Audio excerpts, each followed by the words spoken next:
kwa baba Raila Amolo Odinga. Huyu mzee Raila Amolo Odinga ambaye Kenya hii yetu inaomboleza kifo cha Raila Amolo Odinga. Watu ambao mmekuwa na urafiki na Raila Amolo Odinga, tunaungana na kutuma salamu zetu za pole kwa family ya mzee Raila Amolo Odinga. Odinga ni mmoja wa viongozi wa kisiasa katika nchi ya Kenya. Odinga amechangia kuleta amani. Odinga amechangia kujenga demokrasia. Odinga amechangia kuleta haki na ukweli kwa maisha ya Wakenya.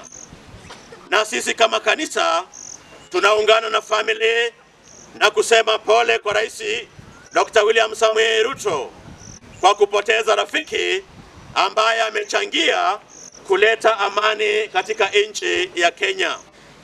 Na mimi najua ya kwamba chama ambacho aligombea uchaguzi katika nchi hii, ambacho amekiweka katika ushirika na serikali, hiyo ni jambo ambalo limekuwa la maana sana.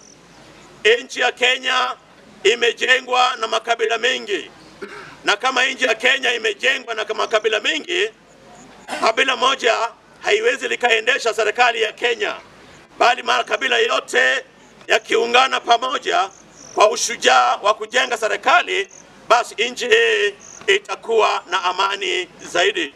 Mzee huyo alichangia amani hiyo, na hata kama ameaga, jamii yake iliyobaki na Wakenya waliobaki, tunaomba ya kwamba amani ambayo imekuwa Kenya iendelee namna hiyo mpaka asindikizwe hapo kesho. Na sisi makanisa tuzidi kuombea Kenya ili Kenya izidi kuwa mahala pazuri kwa wanadamu kuishi. Mungu awabariki sana.